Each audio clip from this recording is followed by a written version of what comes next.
the Senior Services Society of BC is grateful to Coast Capital for sponsoring this podcast on elder abuse in BC with Dr. Peter Legge. My guests today are involved with elder abuse and are experts at what it means, how to prevent it, how to recognize it, and how to deal with it. So how much concern is elder abuse in our society? And why don't we start with you? Okay, well, thanks, Peter. I am coming from Senior Services, and I'm a navigator over there. And this is something that we began to see quite often and was a concern, which is why we're so glad to be here today with our guests, Tina and Leonore from Seniors First and from the CRN, which is the Community Response Network. So nationally, we would see reports that seniors abuse or elder abuse is about 1 in 12 older adults. And globally, the WHO is reporting that it's 1 in 6. But we know those numbers are a lot higher. Over the last few years, according to the most recent Seniors Advocate report, there's been a huge increase in reporting from the police, from our designate authorities. Those are the people that take care and investigate those reports, from BC 211 and from the SAIL line, which Tina comes from today. That's the Seniors Abuse and Information line. And part of that fact is because many people don't understand what seniors abuse is or elder abuse, which is why we're really glad to be here today. Out of Cambridge, 2013 study said that 1 in 5 people could not recognize elder abuse.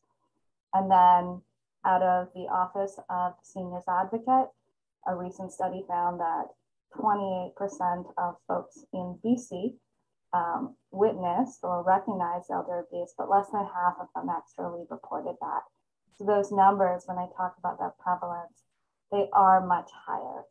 So I want to thank people that are listening today, that are here with us, for taking the time. This is a difficult subject to talk about, but it is really a real and accelerating concern in our communities. And it's something that is relevant for all of us and the people we love now and in the future. So, is there a specific age group that this elder abuse goes on?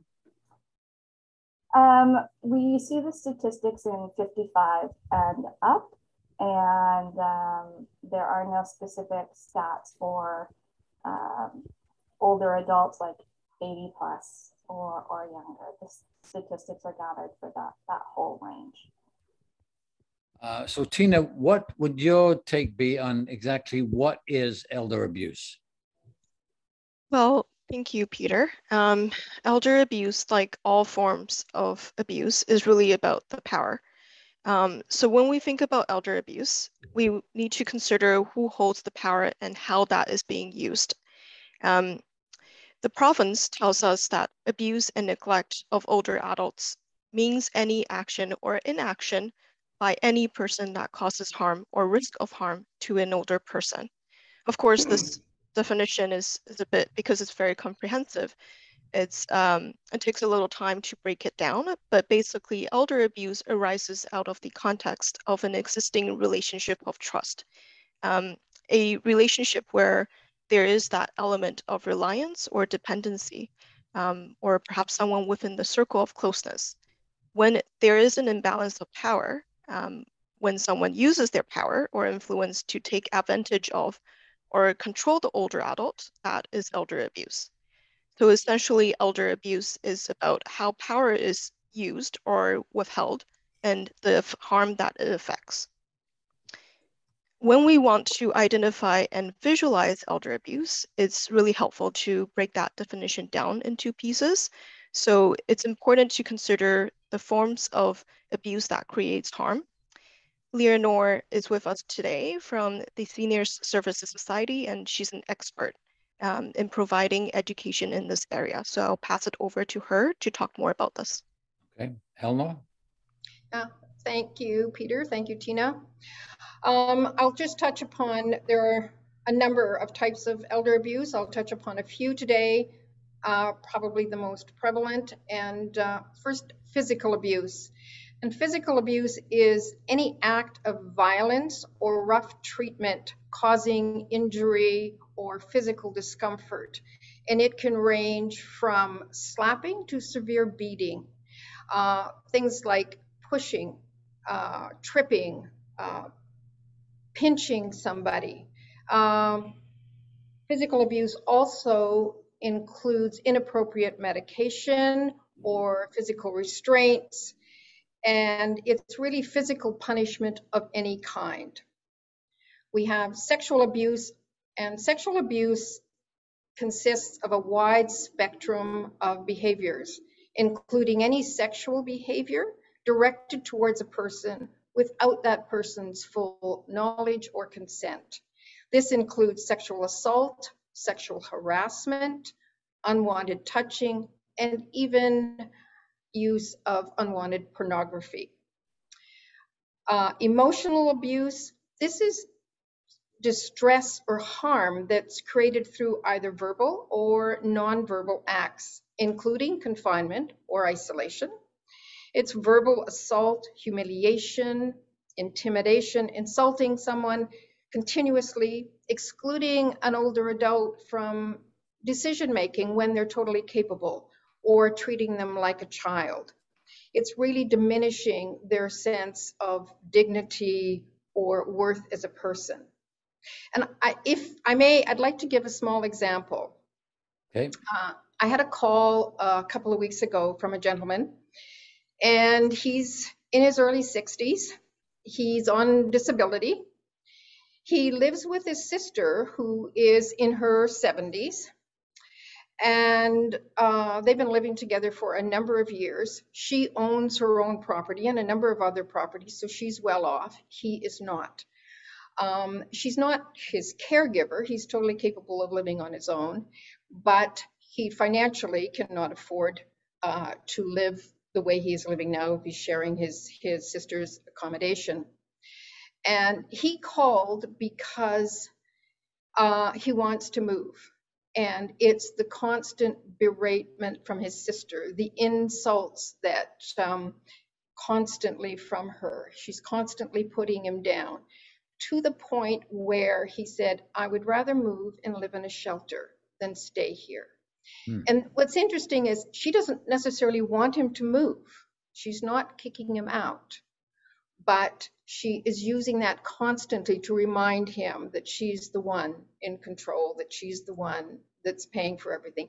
Even when he offered to contribute to rent, she doesn't want it. She says, no, I don't need it. So she's using that power to control him. Another and the most common abuse is financial abuse. And this is illegal or improper use of an adult's funds, property, assets. This can be unauthorized use of a parent's bank card. It can be cashing a pension check or other checks without authorization. It can be adult children putting pressure on their parents to sell their home or to loan them money, which they don't pay back. It could be pressure from an adult child wanting to move in with his parents and not contributing to the finances or paying any rent.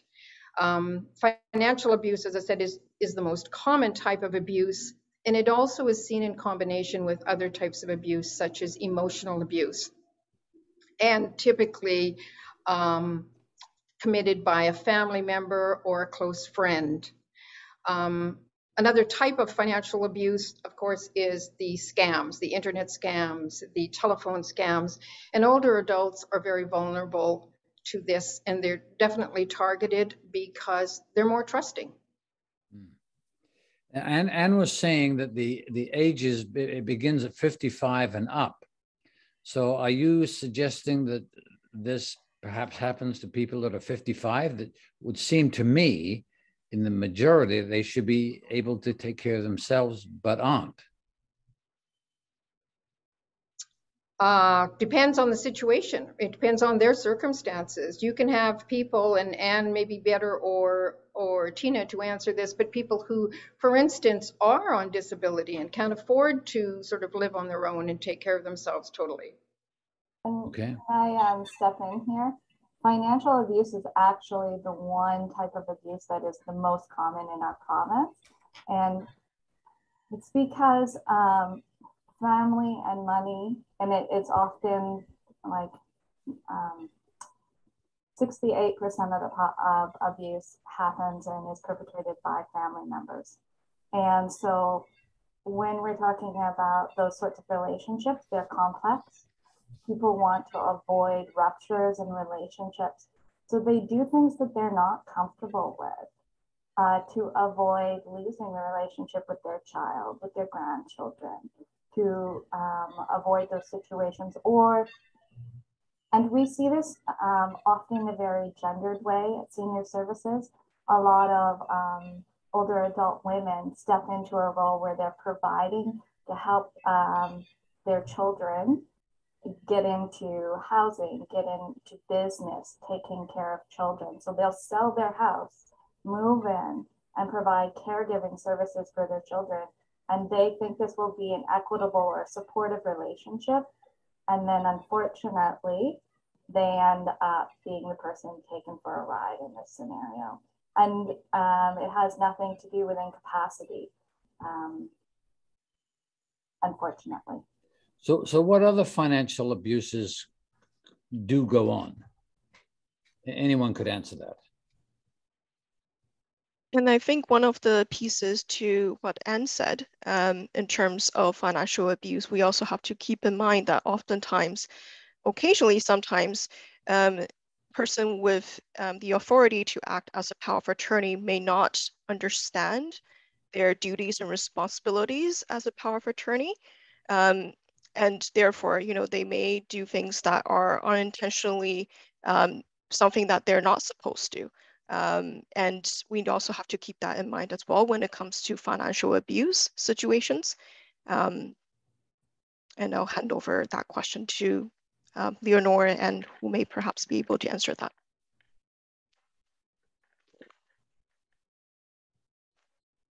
Okay, that's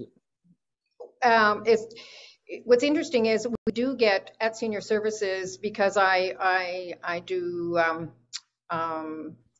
referrals, and we get calls where people have actually, in actual fact, wanting to take back the power of attorney, wanting to change it back because it is being abused.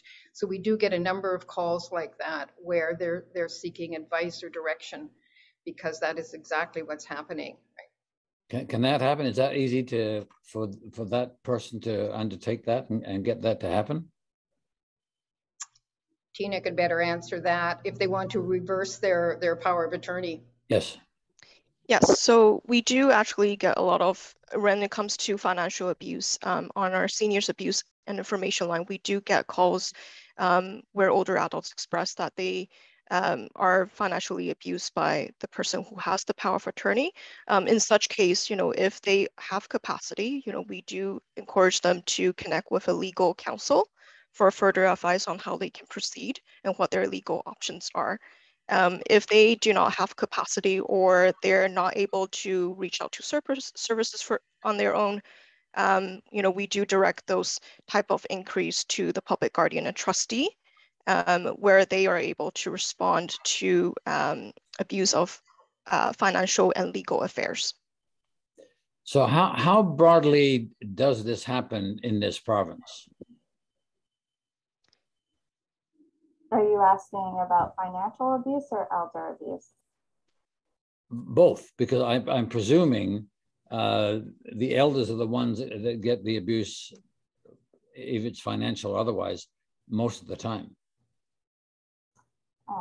I think that's a really good question. I don't have any data on exactly how often, but we do know that statistically that it is the highest of all the forms of abuse that happen. And it is the one area of abuse, according to study, where people have the hardest time visualizing it because it doesn't look the same, and it often has a relational capacity component to it. So do they know that they can come to you for assistance, or direct them to the area where they can get assistance to prevent this? Great question. Yes, that's what we're hoping to through today, is to also bring that information to people and to help them know how to access and how to prevent or address issues of that nature. I'm going to talk a little bit about that toward the end when I talk about community resources and education, but they can definitely they can phone SAIL, which is the Seniors Abuse and Information Line, and that's where Tina is from, and folks can get information there. They can find out about their rights, they can make a plan, they can connect to legal resources. They can always phone Seniors First. That's part of what we do, is we listen to what's going on for folks, and we help direct them towards the right resources, and they may be supported in-house with our team here, or we might, if it's particularly around legal issues, we would direct them towards the right resources.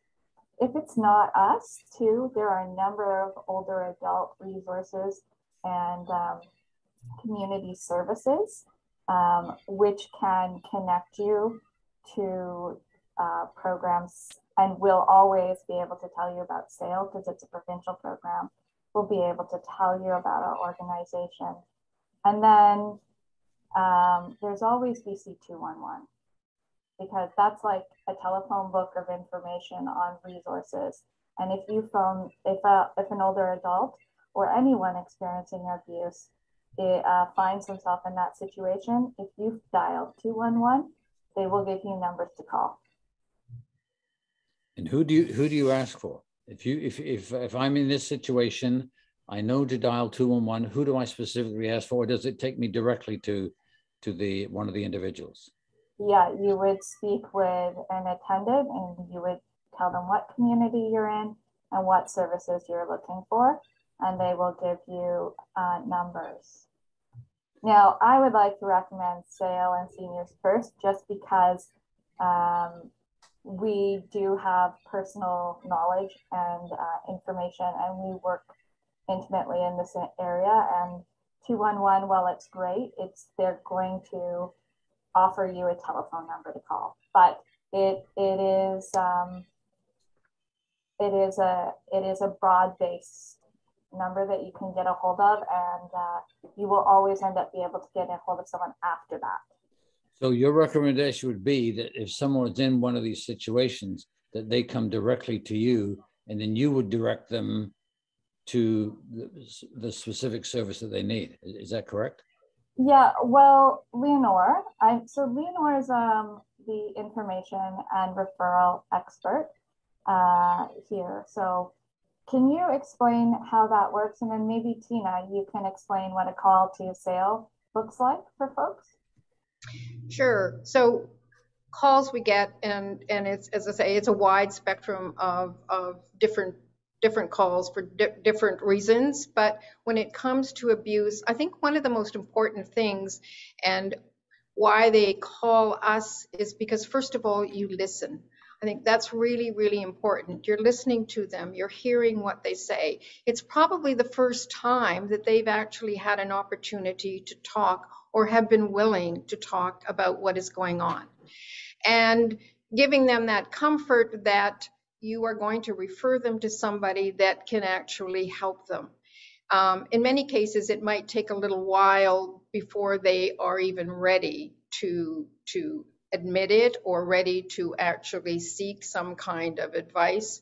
But yeah, so then listening to what they are, exactly what the concern is, and then directing them to the right people. And the other thing is, as well, giving them advice. For instance, if they're calling SAIL, sometimes they will call and they're getting either put on hold, giving them the right time to call, having the patience to go through with that. So I think all of that is really important. But the most important thing is that for the first time, they've had somebody really listen to their concerns and able to direct them in the right place. So tell me, how do you deal with the person or persons that may be enacting these issues? And are there consequences for this? I don't know whether Tina's a better, just depends, I suppose, on what type of abuse it actually is and how severe it is. Certainly in many cases, and I think Anne can probably confirm this, it sometimes takes a long time for people to actually admit that they're being abused or to tell somebody about it.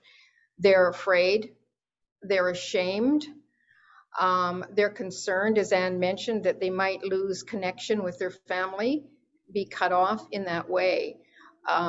So we don't actually here deal with the abuser, but then how do you find out that someone is being abused then on one of these issues? Well, they're telling us. Oh, they come to you. If they're coming to us and they're asking for help. Okay. And then we're referring them, and basically the system, I guess when they're going through sale, they're asking the various questions, but certainly I ask a lot of questions about the abuse, about what the situation is, what is going on, to make sure that I can actually direct them to the right supports. Gotcha. Okay, that's good. That's good. And I don't know what happens at Tina's organization, but so what Leonore will do is she asks a lot of questions, and then it may be passed on to someone like me as a navigator. So I do a risk assessment, and then I'll do an assessment, and I'm a social worker. So I begin opening up boxes. I may ask questions to see what's going on. And if there's a concern, I will put forward those. So what does the situation seem like? Are you concerned about this? And find out what this person is. Have you considered that this might be a situation might be abusive? What would you like to do in this situation? These are the different types of options. So we begin talking about those things. And this is a really great thing that I know. And I think, Tina, you'd be great to share this information too, is begin talking about what your options, your rights are, and coming up with a plan. So then in my case, sometimes when I work with folks who have abuse, do I need to put an immediate safety plan in place? Does the person need to go to a transition home? Do they have a safe place to be? And sort of just finding out what that picture looks like based on what you're hearing. And then like Leonore says, it takes a long time because when we talk about these things, they come with a lot of shame, right? And they come with a lot of fear. And that is a process where you have to allow people to get to a place where they feel safe, where they feel heard, and where they are ready to address these things. Tina, do you want to talk more about this? Yes, absolutely. Similarly, like what Leonore and Anne mentioned for Senior Services Society on sale, we also do, want to create that safe space for older adults who are calling in, or even concerned third parties who are calling in about an older adult who may potentially be experiencing abuse or that they've witnessed this happening. We want to create that safe space, and we also want to make sure that for us, always the first consideration whenever we hear about elder abuse is whether that older adult is in any immediate danger right now. If that is the case, we do suggest that they contact the police right away. And of course, we also do explore whether or not, if it's the first party, if it's an older adult calling in and expressing that they are being abused or mistreated, we want to demonstrate that care and compassion with their situation, and also setting up a plan with them. Whether it's if they're not ready to express express that concern or take steps at this time, or take any action, then, we want to see how we can reduce that potential harm that they're in. If they are at the stage where they are wanting to take action, then we explore what legal options are available by either a referral to our own legal programs, or if it's not appropriate, we can refer them to other community resources. So how do these people find out about you? That's a really great question.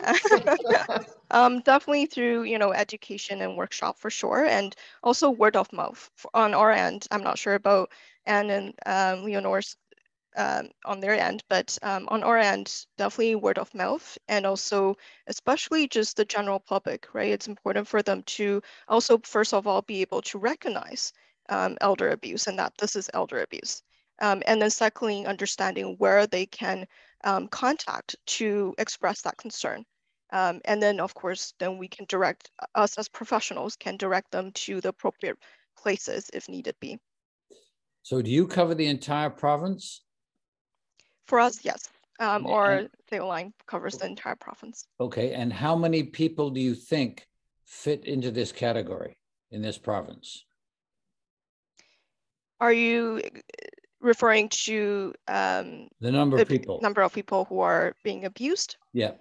We received over 5,000 calls earlier this past year, from 2021 to just up to March 2022. From all over the province?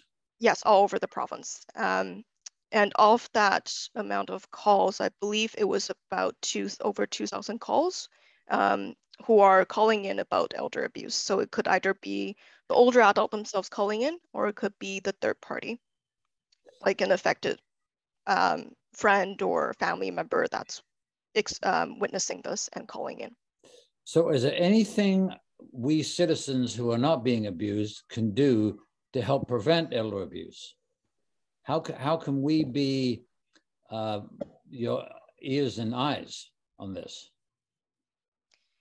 For sure. I think the general public can definitely, first of all, under being able to identify this is elder abuse and understanding where they can call, how they can support the older adult in a very safe way that doesn't compromise their safety. And this could be, we've had calls from the general public who is a service provider in the community. We had one particular caller who was working at a retail center, and they noticed an older adult coming in and had bruises and was seeking support for accessing the computer. So little things like this, and they reached out to us for some resources in their local community because that's not something they're familiar with and how they can support that older adult. And these are little things that the general public can do once they've recognized this older adult may potentially be experiencing abuse and need support. They can reach out to the appropriate services where we can further guide them on what the steps could be. So how do you verify somebody is or really isn't being abused? How do you do that on the phone? We're not able to verify their experience. A lot of times this comes from the older adult themselves, right? Okay. As an agency, as a community agency, we don't provide investigative type of work. So we can't verify that abuse is happening, but we do, part of creating that safe space and letting the caller guide or call is believing in what they're going through, right? And believing in their experience because that's what they're going through, not us. So we're, as the call takers, we're not here to verify whether that experience is true and whether it is a reality for them. Because they are going through that and they are feeling the effects of elder abuse, right? And so our role is to address that effect of the harm that it has taken.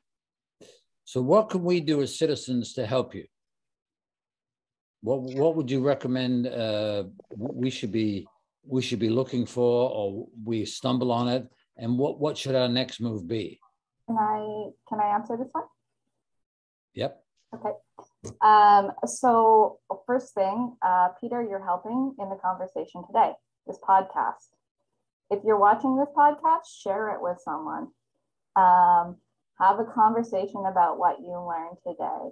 If you didn't feel like you earned enough, stop by the CNR, that's the Community Response Network. They're an educational resource. Learn more. Talk more. Talk to your politicians about why we don't have a provincial public education campaign around this. If you're an employer, because a significant part of elder abuse happens because of caregiving responsibilities. If you're an employer, consider who in your workforce is a caregiver and what sort of stresses or strains they're going through. What can you do within your working environment to support those folks? And then it doesn't matter who you are. You don't have to be a professional social service worker like myself or Leonore or Tina. Every single person can be a link in the chain by also just building relationships if they're your neighbor, talking to people, noticing things, and having conversations with older adults about, you notice that maybe that person has lost weight. Oh, that person is not doing the things that they used to do.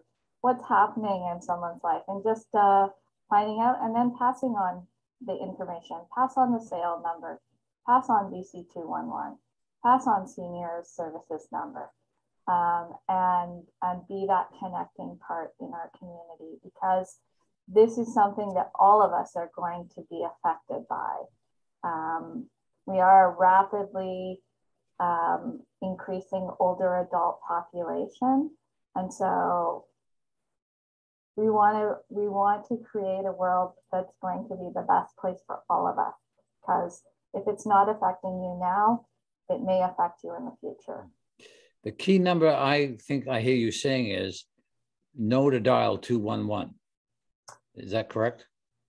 I think 211 is an easy key. It's an easily rememberable one, and they will get you sales number. They will get you seniors first number. Tina, what is sales number? So our number, we have two numbers. It's a 10-digit number. So one that is 604 437 1940 is our local number. We also have a toll-free number, which starts with 1866 437 1940. So it's just the first three digits that are a bit different. Okay. But it is definitely a bit harder for the general public to remember 10 digits, and let alone 11 digits versus a 3-digit number for sure. So if I dial 211, who and what does that take me to? Peter, So they'll probably send you to us, And senior services. And then you'll direct. And then we'll direct them, because often that's what they do. And also I think senior services receives a lot of calls like that simply because of our name, seniors. They see the name seniors, and if it involves a senior, they're going to dial our number. I'd also like to add that connect with your local community response network. I mean, Senior Services is the host for the New Westminster Community Response Network, but they give workshops. They teach you how to recognize the signs and warning signs of abuse. And one of the skills that they will teach you in those workshops, and I think businesses should reach out to them, as Anne said, as well, for coming in and doing training or education with your employees, is they teach you to use it, see it, name it, and check it. And so you see it, you notice, you feel that something isn't right. Yep. You name it. What is it? What are the warning signs? What are you concerned about? And then check it. And that is, ask the question. It's okay to talk to that person. It's okay to ask them, are they okay? Tell them you're concerned. You've noticed that they're not attending the events that they usually notice. Do you want to talk about it? So I really think it's important, and that over and over again, see it, name it, check it. And don't assume. I think you don't need to try to solve the problem. It's where to go to get the help. Mm-hmm. And going back, Tina said it, Leonore said it, education is key. if you want to either prevent things or help or address it yourself. So finding out, and because knowledge is power, right? And if we're talking about something that is unbalanced power, this is how we take back power, either as community partners or as the individuals ourselves. And then connect to your community. And if it's not BC 211, if you connect with a local community organization, connect to them. They will be able to get you here, or they will be able to help support so many different pieces that contribute to what we see in elder abuse, such as like if you're a caregiver, there's so many supports for caregivers. And one of the foundational ways to decrease family violence is by support circles. So connect to community. Those things help decrease the likelihood of these incidents happening. So, yeah. So you see it, name it, check it, and someone needs to call you or 211. Am I correct there?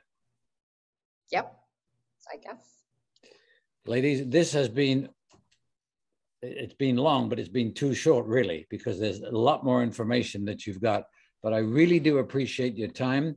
I appreciate your expertise, and I value more about the tasks you've taken on to help curtail this and deal with the issues in this province. And thank you very much for what you're doing. It's most appreciated. Thank you. Thank you for having us. Thank you, Peter. Thank you for having us. My pleasure. My pleasure.